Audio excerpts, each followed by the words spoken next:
Hello, hello! You're watching License to Game, where we start today's video with a question. Have you ever been lost in time? I know I have, because the game that we're looking at today was actually supposed to be the first video on this channel. However, the device that I was using at the time to capture all the game footage I no longer have for reasons, and I thought all of the footage was lost to time. But then I remembered cloud storage existed, and I was able to recover all of it. So today we're taking a look at Bugs Bunny Lost in Time. I've had this game since I was a kid, and the case is kind of busted, okay?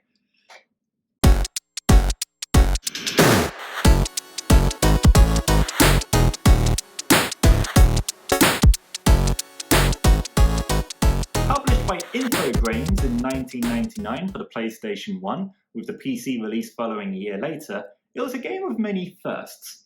On the box, it was touted as the first 3D Looney Tunes adventure.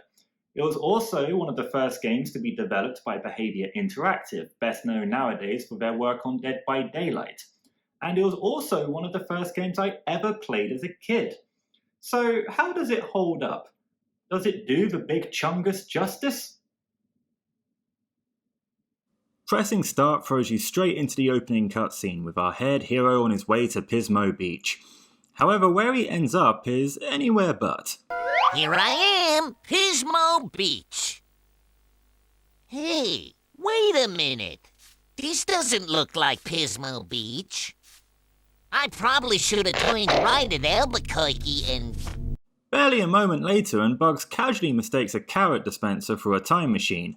And with that, the game swiftly gets to the part where he ends up lost in time. PS1 discs could only hold 660 megabytes back then. Do you think they had the time and the storage capacity to waste lore building here? On his first ride in time, you'll find you can't quite go jumping across areas just yet, with only one area being available to travel, aptly named Nowhere. Coincidentally, the same place I went on holiday last summer. Got a great tan, if you can't tell. Upon arrival, Bugs encounters a wizard who introduces himself as Merlin. Don't bother remembering that name though, as you'll quickly learn that Bugs decides to name him differently. Yeah, goodbye, Moyle. Thanks, Moyle. Goodbye, Moyle. Thanks, Moyle. Yeah, goodbye, Moyle. It's Merlin. Look, even the manual says his name's Merlin. Why bother naming the character Merlin if you're going to spend the entire game calling him freaking Moyle? After a quick flex of how I wish I could use a lighter when I'm at the club, we find ourselves needing to collect 10 golden carrots in exchange for our first clock, which is core to progression in the rest of the game. Nowhere acts as your tutorial level, and it's through this that you realise that Bugs' first 3D adventure is going to play very much like other 3D platformers of the time, with a few unique abilities thrown in to make it feel like you're playing as the Big Chungus himself. Combat is relatively straightforward, as demonstrated in the ring. Depending on the enemy, you can either jump on their head to daze them, or continually leg it long enough for them to tire out. In both cases, their end is met by a rather satisfying... There's also his ability to use his ears like a helicopter. Although, bewilderingly, this is used as a means to soften your landing rather than as a means of traversal akin to Rayman. Then there's of course his burrowing ability that allows him to go underground to access other areas and enter levels. After all, he is a rabbit. With the tutorial out of the way, our misnamed guide informs us that Bugs will need to acquire all of the time clocks in order to return to the present time. It's with this that we return to the not a carrot dispenser, and the game truly gets underway. The game has 5 eras, or hubs, that unlock as you collect more clocks. There's the Stone Age, the Pirate Years, the 1930s, the Medieval Times, and Dimension X. Alongside the level hub, each area has 4 levels, with the exception of the 1930s having 5. The order you unlock these levels are non-linear, meaning you'll find yourself frequently jumping between eras in order to access new levels. Fortunately, the load times are fast and the level hubs relatively small and straightforward to navigate. Each era is also home to one of the Looney Tunes villains, with some slightly adapted to reflect the era you find them in. You have Elmer Fudd repackaged as a caveman, Yosemite Sam swapping life in the Wild West for the Atlantic Ocean, and Marvin the Martian in his element. There are also appearances from some of the lesser known villains, including Witch Hazel and the gangsters Rocky and Muggsy. Now note how every name I've just said has been trademarked by Warner Brothers on the game's blurb. Can't demonetize someone who can't even monetize yet. Right? In the early levels, you'd be forgiven for thinking that the game is incredibly straightforward and basic, but as you progress, it starts to add things to dial up the difficulty. Puzzles early in the game are very basic, such as remembering where the clock is, but progressively get more complex as you'll find areas where you'll need to complete tasks in a specific order to be able to unlock a clock. Some of these later puzzles can be surprisingly challenging. You'll actually need to use your brain a bit just to figure out how to progress.